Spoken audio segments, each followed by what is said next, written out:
Bab 66, Membawa Xiaoyu pergi. Kesan Luyo tentang sekte kejelasan dan sekte lurus tidak baik untuk memulai. Dia sudah menunjukkan belas kasihan yang besar kepada mereka dengan tidak meminta pertanggungjawaban mereka karena membawa Xiaoyu ke sini. Beraninya mereka memintanya untuk membela mereka? Dia pikir orang-orang ini pantas mendapatkannya jika Kong Yuan datang mencari mereka. Pada saat ini, Yuaner kecil yang membawa Xiaoyu kembali ke sisi Luyo.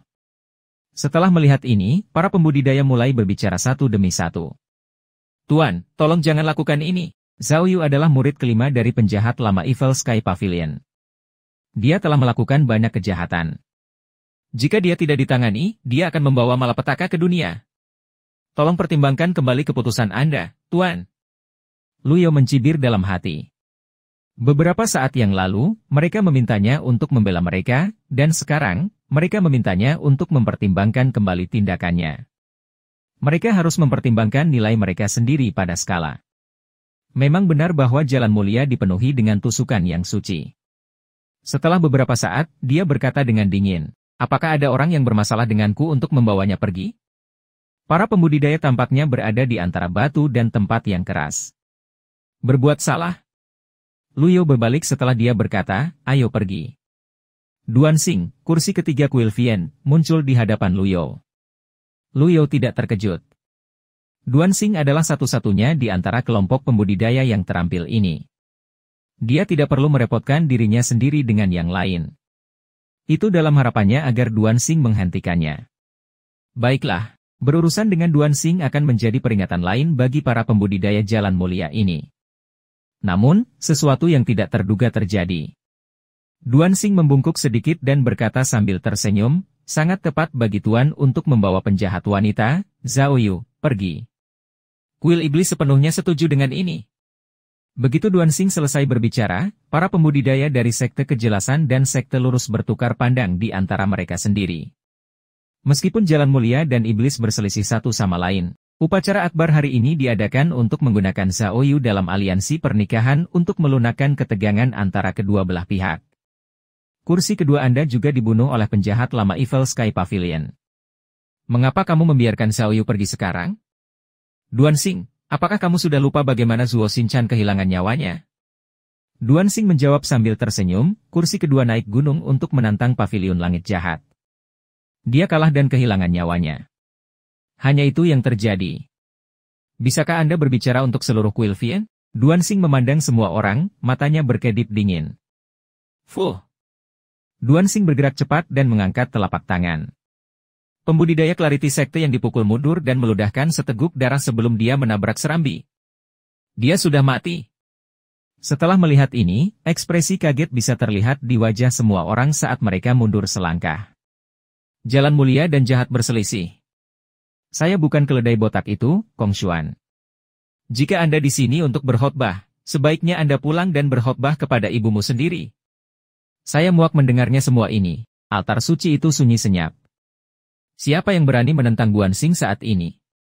Mereka cukup berani untuk berdebat tentang alasan dengan biksu senior yang tercerahkan, tetapi mereka tidak berani melakukan hal yang sama kepada seseorang dari jalan iblis. Mereka dari jalan iblis tidak masuk akal setelah semua. Tidak heran mereka yang berada di jalan iblis di Great yang dibenci oleh mereka yang berada di jalan mulia. Duan Xing menghampiri Luyo. Dia membungkuk lagi dan menangkupkan kedua tangannya lagi sebelum dia berkata, kamu penuh belas kasihan, Tuan, bersedia untuk mengubah penjahat wanita ini. Ini adalah berkah bagi semua orang di bawah langit. Luyo mengelus jenggotnya dan mengangguk. Orang ini jauh lebih bijaksana daripada orang-orang dari Clarity Sect dan Rigteo Sect. Namun, dia tetap waspada. Jika ada kebutuhan, dia akan menggunakan kartu item lain. Duan Xing berkata, karena kau membawa pergi penjahat perempuan itu, kuil Vien akan mempertimbangkan kursi kedua, Zuo Xinchan, membalasnya. Luyo mengangguk dan berkata dengan acuh tak acuh, kamu melakukan pekerjaan yang baik dalam mengembangkan dao gaibmu. Duan Xing tercengang saat mendengar ini. Dia dengan cepat menundukkan kepalanya. Luyo melambaikan tangannya dengan ringan. Tidak butuh waktu lama sebelum Beian menyerbu dari luar altar suci. Ia meraung seperti harimau dan memamerkan taringnya. Para biksu dari kuil kehampaan besar telah mengawasi sekeliling, tapi Bei An sepertinya tidak terganggu oleh mereka. Ini mengabaikan mereka sepenuhnya dan menyerang Luyo. Bang! Bang! Dua biksu alam laut Brahma dengan 8 meridian yang terhubung tergulung akibat benturan. Penonton kembali kaget. Tunggangan ini, betapa buasnya binatang buas! Tidak disangka bahwa biku senior yang tercerahkan dengan basis kultivasi ini akan memiliki tunggangan yang begitu kejam seperti ini.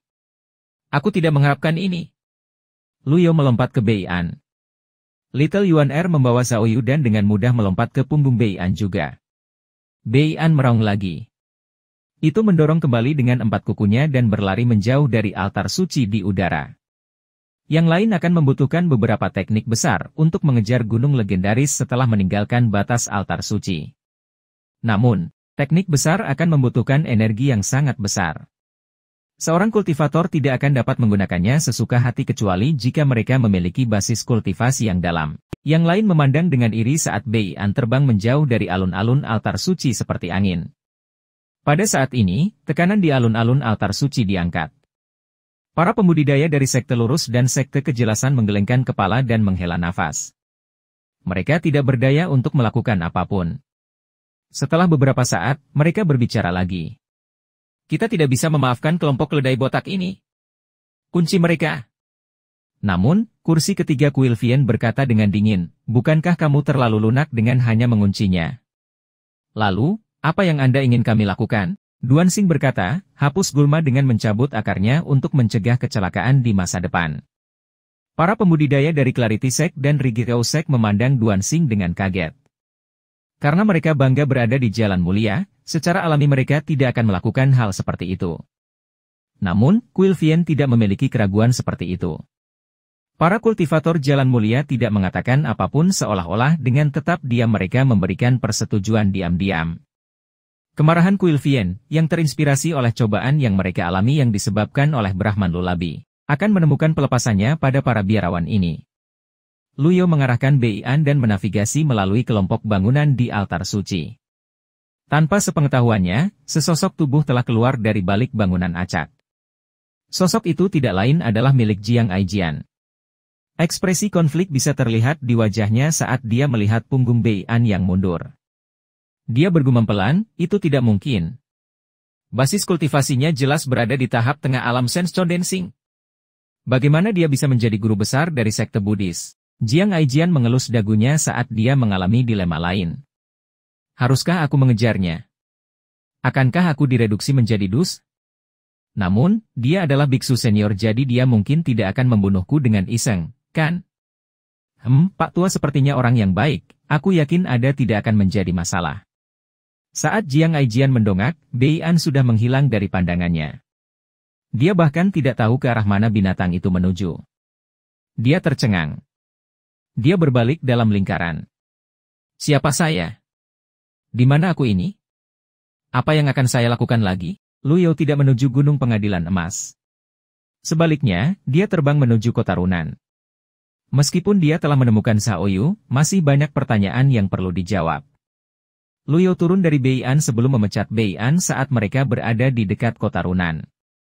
Bagaimanapun, Bei An akan menarik terlalu banyak perhatian. Luyo dan Yuan Er kecil membawa Xiaoyu bersama mereka kembali ke penginapan. Ketika mereka masuk, pemilik penginapan itu bahkan lebih bersemangat melihat mereka dibandingkan dengan orang tuanya sendiri. Dia berlari ke Luyo sebelum berlutut dan bersujud. Tuanku, Anda akhirnya kembali. Jika Anda tiba lebih lama lagi, saya akan kehilangan kepalaku. Luyo berkata dengan curiga, apa maksudmu? Petugas telah memberitahuku bahwa kamu dari istana. Aku telah bertindak tidak sopan kepadamu, dan itu kejahatan besar. Tidak penting. Luyo melambaikan tangannya. Dia memberi isyarat kepada Yuan Er kecil untuk membawa Xiaoyu ke kamar. Dia tidak perlu berdebat dengan pemilik penginapan. Luyo mengambil beberapa langkah menaiki tangga sebelum berbalik.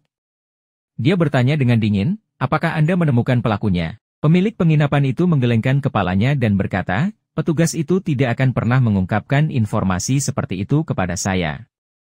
Saya benar-benar tidak tahu. Luyo mengangguk. Dia mengelus jenggotnya saat dia menaiki tangga. Setelah insiden di altar suci, Lu You dapat mengesampingkan Jiang Aijian. Pedang aneh itu, Chen Wenjie, sedang bertarung melawan elit sekte kejelasan sehingga dia tidak mungkin menjadi pelakunya juga. Itu menyisakan dua kemungkinan lain. Itu adalah murid keduanya, pedang iblis Yu Shangrong, atau Luo Changqing dari sekte Luo. Luo Changqing saat ini berada di wilayah utara Great Tian. Butuh beberapa waktu baginya untuk sampai ke sini. Kemungkinan dia menjadi pelakunya tidak tinggi. Lu You berhenti dan melihat ke sudut tempat Zhuo Ping terbunuh. Kemarin, murid kedua saya, pedang iblis Yu Shangrong, hanya berjarak puluhan meter dariku. Tuan, teriak Yuan Er kecil. Apa masalahnya? Kakak senior sudah bangun? Lu You mengangguk. Dia menaiki tangga dengan ekspresi tegas. Murid jahat itu. Kali ini aku benar-benar mengalahkan diriku sendiri.